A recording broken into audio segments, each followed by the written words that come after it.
Megan Fox. For a while, she was the face of Hollywood's next generation. Transformers made her a global star with audiences locked in on her screen presence. She had charisma, an instantly recognizable look, and studios ready to hand her blockbuster leads. But then came tension with directors, most famously Michael Bay, and she was dropped from the franchise that made her famous. She pivoted to films like Jennifer's Body, which flopped at the time but only found a cult following years later. Other attempts like Jonah Hex and Passion Play were critical disasters. The buzz around her shifted from her roles to tabloid headlines about her image and interviews that rubbed people the wrong way. While she kept working, she never recaptured that early momentum. Megan Fox could have stayed in the same lane as Scarlett Johansson or Margot Robbie, but instead, her career drifted, leaving her as more of a pop culture name than a lasting movie legend. Brendan Fraser. In the late 90s and early 2000s, Brendan Fraser looked unstoppable. He had charm, comedic timing, and action star presence. The Mummy franchise cemented him as a box office draw, while George of the Jungle showed his ability to carry lighthearted roles. But then came a combination of physical tolls from stunts, multiple surgeries, and personal struggles that pulled him away from the spotlight. Projects like Dudley Do-Right and Looney Tunes Back in Action fell flat, making studios question his bankability. By the mid-2000s, the roles dried up, and Fraser all but disappeared from the A-list. Years later, he had a remarkable resurgence with The Whale, proving his talent was never gone. But that massive gap in his career cost him the legendary status he seemed destined for. Fraser could have rivaled the biggest leading men of his era, but instead, he spent years fighting to get back to where he once stood. Okay, if you're still here, you're probably into this stuff, which is great. So be sure to hit that like and subscribe. All right, back to the video. Josh Hartnett. In the early 2000s, Josh Hartnett was being called the next big movie star. He had back-to-back major projects like Pearl Harbor and Black Hawk Down, and Hollywood seemed ready to crown him as the leading man for a new generation. But Hartnett started turning down opportunities that could have defined him. He passed on playing Spider-Man, Batman Begins, and even Superman, roles that made icons out of other actors. Instead, he chose indie projects that didn't connect with wide audiences, while his peers skyrocketed. Films like 40 Days and 40 Nights and Hollywood Homicide showed his range, but they didn't give him staying power. Eventually, studios stopped chasing him. Hartnett later admitted he stepped away intentionally, avoiding the pressure of stardom. That choice might have given him peace, but it cost him legend status. He had everything lined up, but instead of taking the throne, he quietly walked off the stage. Taylor Kitsch. He had the breakout every actor dreams of. Friday Night Lights put him on the map, and Hollywood wasted no time throwing him into blockbusters. Disney spent over $200 million on John Carter, expecting it to launch a new franchise. Instead, it tanked so badly it became one of the most infamous flops in history. Battleship followed right after, and somehow performed even worse. Two massive failures back-to-back branded him as box office poison. Even when he gave solid performances in Savages and Lone Survivor, the momentum was already gone. Audiences stopped showing up, and studios stopped betting big on him. Kitsch had the look, the presence, and the talent to be a star on the level of Chris Hemsworth or Chris Evans. But those early misfires buried him before he ever had a chance to fully break out. Lindsay Lohan. Few actors rise as fast as Lindsay Lohan once did. Freaky Friday proved she could act, and Mean Girls cemented her as a star with genuine comedic timing and screen presence. She wasn't just another teen starlet. Critics actually praised her performances. But then the headlines started. Legal troubles, missed call times, and a nightlife that overshadowed her work made her too risky to cast. Films like I Know Who Killed Me became disasters, and even her attempts at comebacks like The Canyons were mocked instead of celebrated. She went from red carpets to courtroom appearances, and Hollywood moved on. Talent was never the issue. It was discipline, reliability, and timing. Lohan could have matured into an actress with the staying power of Emma Stone or Anne Hathaway, but her career collapsed under the weight of her choices. Armie Hammer. On paper, Armie Hammer had everything. Movie star looks, a commanding screen presence, and breakout roles like The Social Network and Call Me by Your Name. Hollywood positioned him as a future leading man, but his career choices didn't match the hype. The Lone Ranger flopped hard, and The Man from U.N.C.L.E. underperformed. Just as he seemed to be stabilizing, scandal hit. Disturbing allegations and leaked messages destroyed his public image, leading studios to cut ties almost instantly. He was dropped from projects before filming even began, and his agency dropped him too. The downfall was fast and brutal. Hammer wasn't just a victim of poor career moves. His controversies erased all goodwill. He could have been one of the reliable faces of big-budget cinema, but instead he became a cautionary tale of wasted potential. Hayden Christensen. Landing the role of Anakin Skywalker should have made Hayden Christensen a household name forever. Star Wars was the biggest franchise on the planet, and being the face of Darth Vader's origin story seemed like a guaranteed path to stardom. Instead, the backlash was brutal. Critics slammed his delivery as stiff, fans mocked his dialogue, and the reputation stuck. After the trilogy ended, he struggled to find momentum. Jumper was hyped as his comeback, but it fizzled at the box office.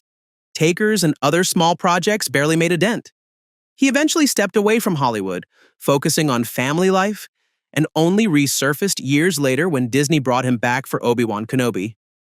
He'll always be remembered as Anakin, but he never built the career that role could have launched. What should have been a springboard to legend status ended as one of the most wasted opportunities in blockbuster history. Cuba Gooding Jr. Few actors crash harder after winning an Oscar. Cuba Gooding Jr. stole the show in Jerry Maguire with a performance that earned him Hollywood's top prize. He was charismatic, quotable, and seemed unstoppable. But instead of riding that wave, he started choosing one misfire after another. Chill Factor, Boat Trip, and Snow Dogs all bombed, and his credibility tanked.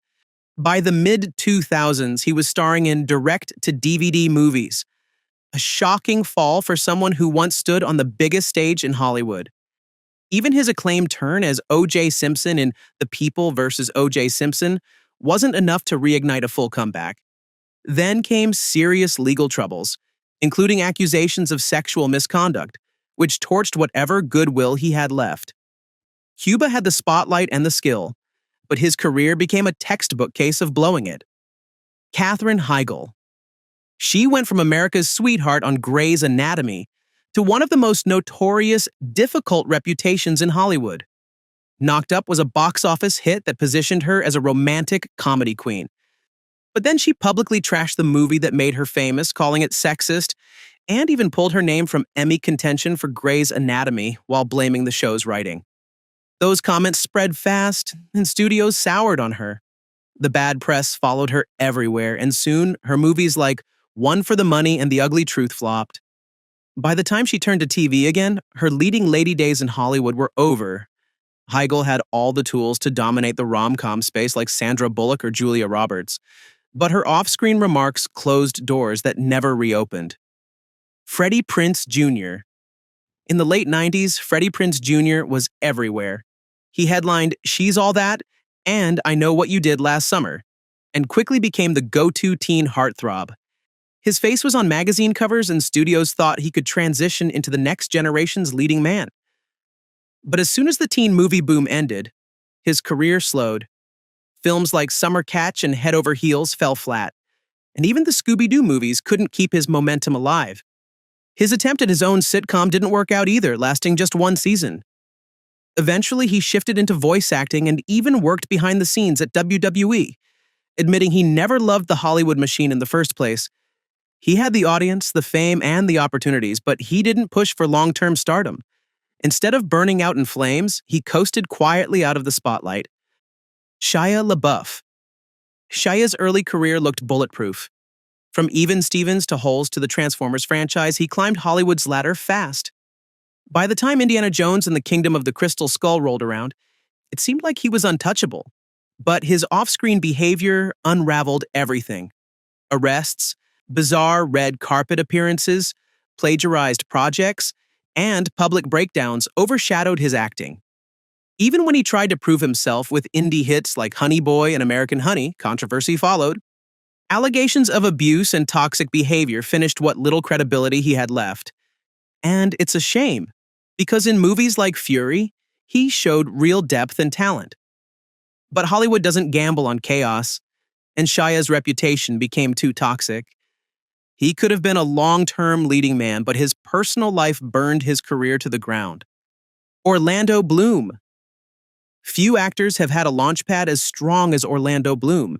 He starred in two of the biggest franchises of all time, The Lord of the Rings and Pirates of the Caribbean. For years, his face was plastered on posters, and he seemed destined to be the next big leading man. But once those franchises wrapped, the cracks showed. Movies like Elizabethtown and Kingdom of Heaven revealed that outside of ensemble casts, Bloom struggled to hold the spotlight. Critics called him flat, and audiences stopped buying tickets. He stayed busy with smaller films and occasional franchise returns, but the momentum was gone. Even with constant media coverage of his personal life, his name stopped carrying weight at the box office. Bloom had one of the strongest starts imaginable, but instead of building on it, his career coasted into forgettable territory. Brittany Murphy. She was one of the brightest young stars of her generation. Clueless made her a household name, and roles in 8 Mile and Girl Interrupted proved she had real dramatic range. For a while, she was everywhere. Red carpets, comedies, thrillers, you name it. But the project started getting weaker. Instead of capitalizing on her momentum, she ended up in a string of forgettable low-budget thrillers and comedies that didn't show her ability. Rumors about her health and erratic behavior began to overshadow her performances. Hollywood backed away and her career slowed dramatically. Then came her sudden, shocking death at only 32, under circumstances still clouded with speculation. Brittany had everything needed for long-term stardom, but her career ended as one of Hollywood's saddest what could have been stories. Emile Hirsch. For a while, Emile Hirsch looked like he was on the fast track to critical and commercial success. Into the Wild earned him awards buzz, and The Girl Next Door and Lords of Dogtown showed his versatility. But when Speed Racer tanked, it knocked him off his upward climb. He leaned into indie films, but they didn't catch fire, and then personal troubles hit hard. In 2015, he was charged with assault at Sundance, a scandal that destroyed much of his goodwill with studios. Since then, his work has mostly been relegated to smaller projects that never reach a wide audience. Hirsch had the chops to be in the same conversation as actors like Jake Gyllenhaal, but controversy and poor career choices stalled him before he could cement himself at that level. Mira Sorvino. Mira Sorvino had one of the fastest rises in Hollywood history. She won an Academy Award for Mighty Aphrodite and seemed destined to dominate the industry. But after her Oscar, the roles got smaller, and her momentum faded. Movies like Romy and Michelle's High School Reunion gave her visibility, but she never got the kind of consistent leading parts she deserved. Later, it came out that rejecting Harvey Weinstein's advances led to her being blacklisted from major projects. Directors confirmed she was pushed out of opportunities she would have been perfect for.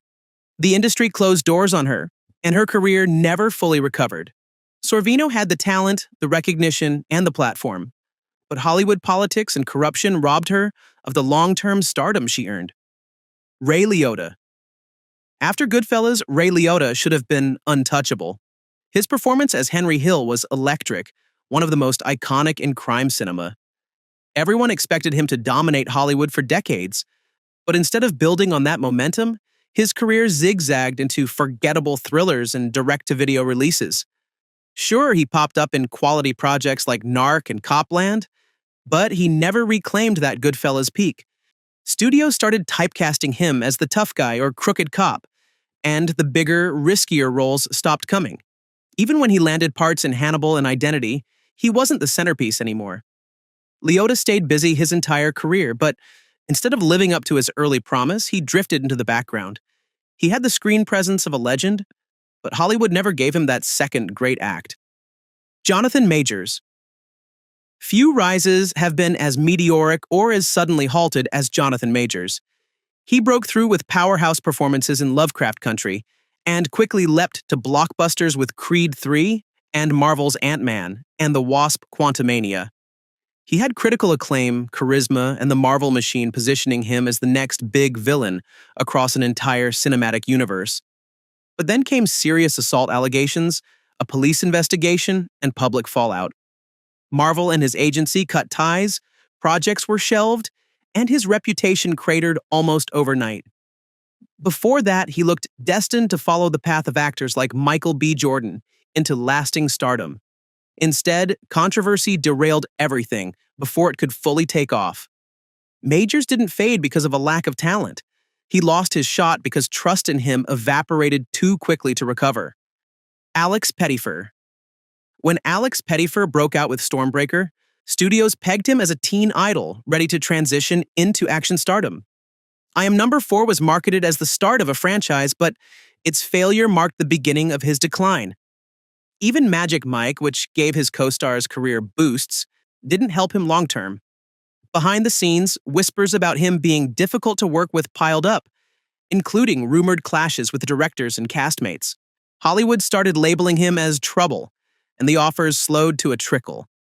He moved into indie projects, but none landed strongly enough to rebuild momentum. Pettyfer had the look and the early exposure to become a reliable star, but his reputation kept him from capitalizing on it. In an industry where relationships matter as much as talent, Pettyfer burned too many bridges too fast. Edward Furlong. He had one of the best starts imaginable. As John Connor in Terminator 2, Edward Furlong became the face of one of the biggest franchises in movie history. Casting directors saw raw talent, and American History X proved he could handle darker, heavier roles. But his personal life spiraled quickly. Substance abuse, arrests, and domestic violence charges destroyed his reputation. Hollywood stopped calling, and he was even recast in Terminator 3, a role that should have been his by default. Instead of building a long career, he fell into low-budget horror films and direct-to-video projects that never gave him a chance to climb back up. He had the screen presence and early fame to become a household name for decades, but his self-destructive choices cut the run short. Taryn Manning. She showed serious promise early with breakout performances in Hustle and Flow and 8 Mile, proving she could deliver gritty, grounded roles. Years later, Orange is the New Black gave her a golden second shot at mainstream recognition. Her character, Pennsatucky, was a standout, and critics praised her work. But instead of turning that momentum into a stronger film career, her off-screen life overshadowed everything.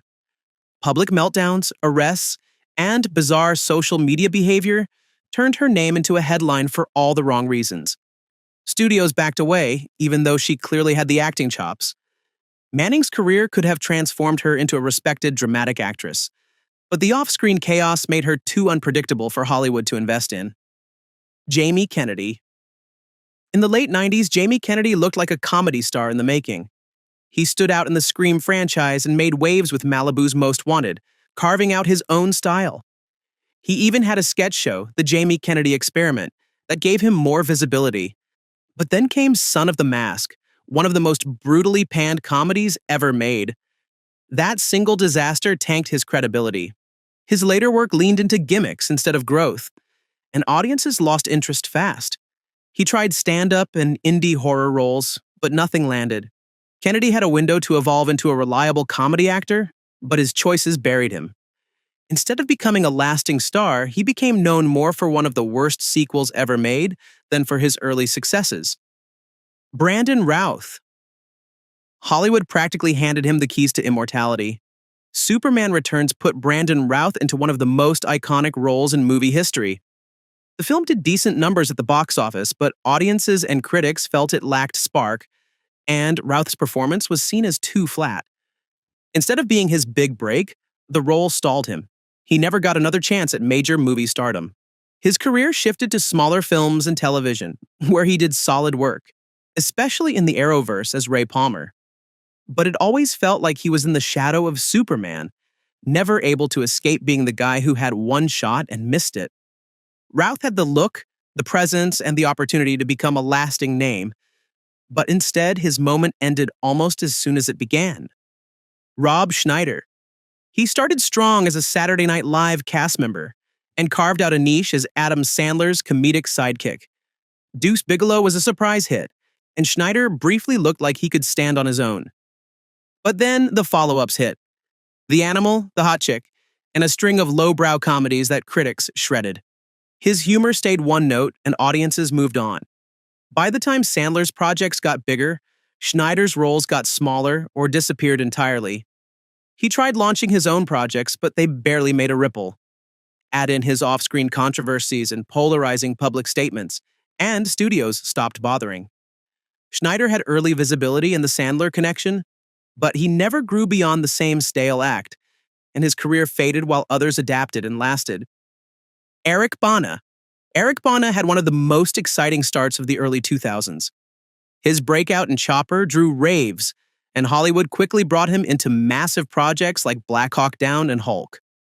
On paper, he had the looks, the intensity, and the acting chops to become a consistent leading man. But Hulk underperformed, and instead of becoming the launchpad for superhero superstardom, it slowed his momentum.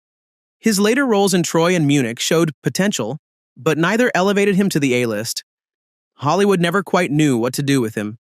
He worked steadily, splitting his time between Hollywood and Australian projects, but he never locked down lasting leading man status. Bana had the talent to thrive, but the timing and projects never lined up the way they should have. Taylor Lautner. Twilight made him a global sensation almost overnight. His physical transformation for New Moon turned him into a teen idol, and studios were convinced he would be the next action star. But once the franchise ended, the momentum collapsed. Abduction was marketed as his big launch into solo stardom, but it flopped. Tracers and Run the Tide came and went without notice. Unlike his Twilight co-stars, Lautner never pivoted into roles that challenged him or gained critical respect. His acting was called flat, and audiences stopped caring once the vampire craze died. By the time he appeared in smaller projects and sitcoms, it felt more like retreat than reinvention. Lautner had massive visibility, but he never used it to build a career that lasted beyond his franchise fame. Rachel Lee Cook. She became a teen icon with She's All That, one of the defining films of its era. The movie's success should have made her a long-term star, but her follow-up choices missed the mark. Josie and the Pussycats bombed at the box office, even if it later found a cult following. After that, her roles shrank, and she slid into indie films and straight-to-DVD releases that didn't give her the same visibility. She kept working, including Hallmark-style movies, but Hollywood had already moved on. Cook had the look, the recognition, and the timing to maintain stardom, but she never found the second gear her career needed. She became more of a nostalgia figure than an active force in the industry. Jonathan Rhys Meyers. He had everything: charisma, striking looks, and the ability to deliver powerful performances. Films like Matchpoint and Mission Impossible 3 put him on the map, and his role in The Tudors made him a household name. But behind the scenes, his battles with alcohol derailed his trajectory. Multiple arrests, rehab stints, and bad headlines made studios wary of casting him. Even when he landed strong roles later in Vikings and indie projects, the shadow of his personal struggles loomed over his career. Meyers had the raw ability to stay in the top tier of actors, but the chaos off-screen kept pulling him down. Instead of becoming a consistent star, he became another Hollywood story of potential lost to personal battles. If you made it this far, you might as well like and subscribe, because we've got more awesome videos on the way.